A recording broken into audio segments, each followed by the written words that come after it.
Hey there, Ranger fans! Welcome to another exciting episode of the Ranger Guild. That's that thing up there. Correct. This is episode 6, and we are discussing Season 1, Episode 6, Food Fight. One of my favorite episodes. Because it's a bit of a porker. Roll the music. It's morphin' time! Okay, we are back with the worst idea on the internet. We are reviewing every single episode of Power Rangers. Now, does that count the TMNT show from the 90s? Because that's in the Power Ranger canon? You mean because the crossover episode? Well, we're just going to have to wait until that season to figure that out. But, jumping right into Food Fight, it opens up in the Jib and Juice Bar, and Ernie is setting up for the Cultural Food Fest. Yes, where they're selling food for new playground equipment. Correct. Each table represents a different country. Correct. And they're selling it for ridiculously high A prices. sandwich is $20. $20. In 1993. Yeah, man, that is... A hoagie at Wawa is like $4 in 2022. It's like a $50 sandwich. That hoagie should have cost like 75 cents. Yeah. Wow. That's ridiculous. Anyway, but traveling up to the moon, we find that Rita has a bit of a tummy ache. She Yes. is sick. I think it was a hangover. I don't know for sure, but it looked like it. She was sick. She didn't like it. Because for some reason, the lips weren't even matching the words that were coming out of her mouth. So, Alright, so after the really quick scene on the moon where Rita is sick and we don't really accomplish anything because she doesn't even make a monster at this point. no. We're back to the juice bar. After the weirdest commercial break of all time. Yeah, it was really weirdly placed. Bulk and Skull are there with two cronies. The same crony from the second episode, the random chick who doesn't speak. Yeah, with a new guy with sunglasses. Correct, yes, Sunglass Yes. Man. Mm-hmm. So we have female Bulk and Sunglass Man with Bulk and Skull.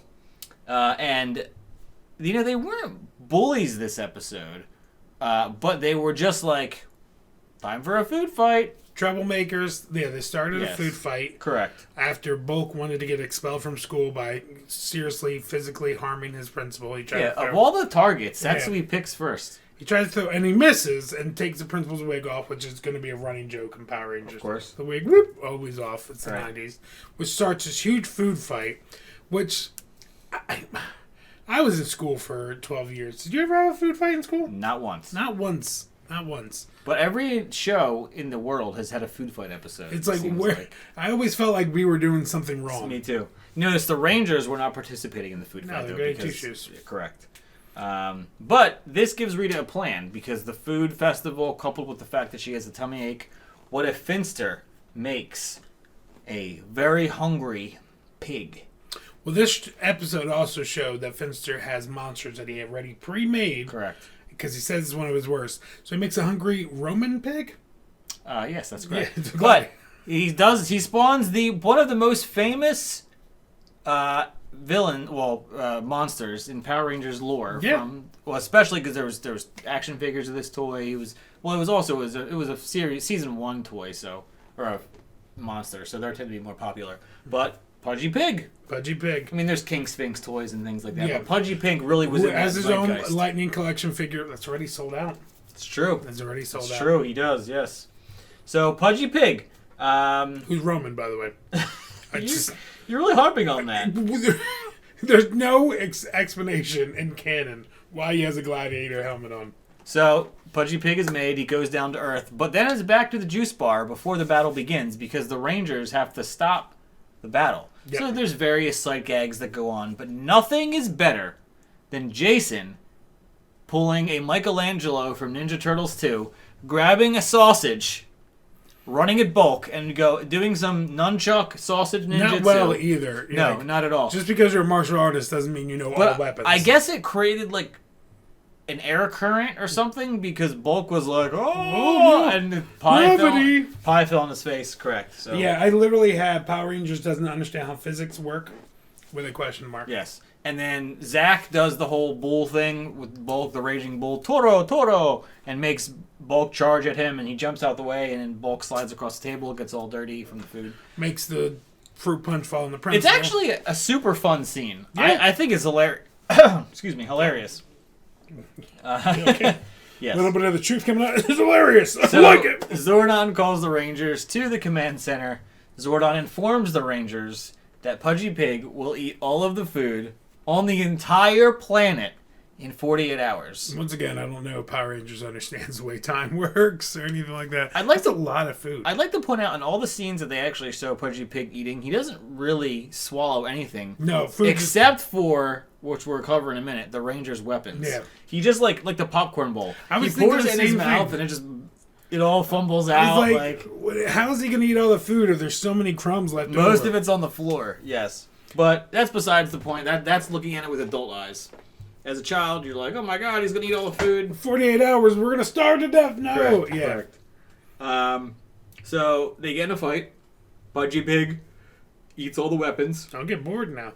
Yeah, he gobbles up all their weapons individually in order of like Ranger's importance. Of course, Jason's the last to get his sword swallowed up. But yet he was still surprised when it happened. Yeah. He said, oh no, my sword! What? Even though all of my friends just had their weapons eaten, but mine got eaten too. No way! What a shock! What is this, new? And then Pudgy Pig throws another power straight out of his butt where he can now teleport the Rangers. Correct. They get teleported to the park unmorphed. Which I never liked in the show. That happens often to them. Like, if they go somewhere and fall, they're automatically unmorphed. And you know what? Nerd. Sorry. Continue. So, Pudgy Pig finds his way to the Gym and Juice bar. Correct. And he eats all of the food except for the spicy food. I also have here and watermelon, but they didn't notice that, did they? That's a good point. Yep. However, you know who did notice that the spicy food was left? My But girl. not the watermelon. Yeah. Your My girl. girl Trini, man. Correct, Yeah. yes. She figured it out real quick, too. So Trini hatches a plot to feed him spicy food to try to make him vomit up the weapons, which in hindsight is really disgusting. Yep. But that is the plan. Oh, yeah, I didn't even think about Yeah. that. Yeah, all that stomach acid. Yes. But lo and behold, it does work because they morph up, they take some food out there. Yes, it's specifically Japanese-looking food. Very weird. Yeah, I wonder why that would be. I have no idea. But they toss it, of course, like every good villain or Tenchu guard. They were like, oh, he's like random food. Absolutely. He starts to eat it. They throw a sandwich with a hot radish in, and then he immediately spits it out, and they somehow conveniently all jump and catch their weapons at the same time. Correct. And it was amazing. Correct. So then there is, well, not really even a fight at this point. The Rangers, at this point, bust out their power weapons, put them together, and use the ultimate Power Ranger weapon. Yes, the Kamehameha away from Dragon Ball Z. That is not what I was talking about. Oh, yeah. They put their weapons together and shoot him. Correct.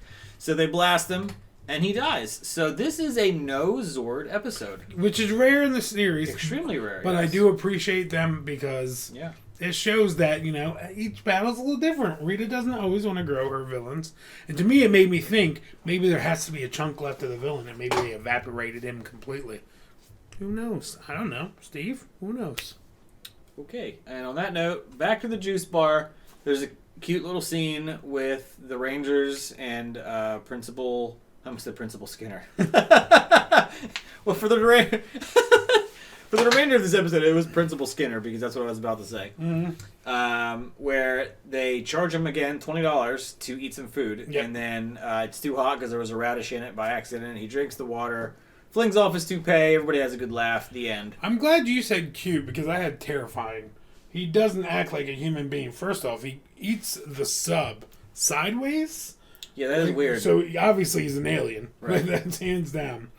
Then on top of that, he's an adult, and if you notice, he hands Trini a crumpled up, wet looking 20. Yeah. It's like, ew, where did that come from? Yeah. And then when he goes to drink, he's an adult, by the way. It goes all over his face. So I wrote terrifying because he's obviously a monster in disguise. Correct. That's it. But we're going over time, which is our usual thing that we like to do, is talk too much. So let's get right to the ratings. I'll go first. This is a solid 3 Zord out of 5 to me. It is a fun episode, very fun episode. It loses a point because there's no Zords. It's a little all over the place, kind of randomness, but it's a very fun Power Rangers. This is why I like this show kind of an episode. So it's right in there. Boom, 3 out of 5. All right. I'm going 4 out of 5 Zords. Really? I love this episode. I loved it as a kid. I still love it as an adult. I like the idea that the monster doesn't have to be the best looking to be one of the ones that almost took the Rangers down. I love it gave Fincher confidence. I love that Trini was the one that figured out how to defeat him. Giving a little bit of power to Trini. It wasn't the brains, it wasn't the leader, it was Trini. And I actually liked the fact that there was no Zords. Because it made the episode feel fresh and hip. I can support that. I'm still going to stick with 3, but I can support that. Hey, do what you want. This is our channel. But that is it for this episode of the Ranger Guild. Isn't it? You know what I mean? Because I'll say another thing. No, that's it. Be sure to tune in next week. Same Ranger time, same Ranger channel for episode 7. But until next time, 3, 2, 1. May the power protect you. That was cute. You're adorable. I know.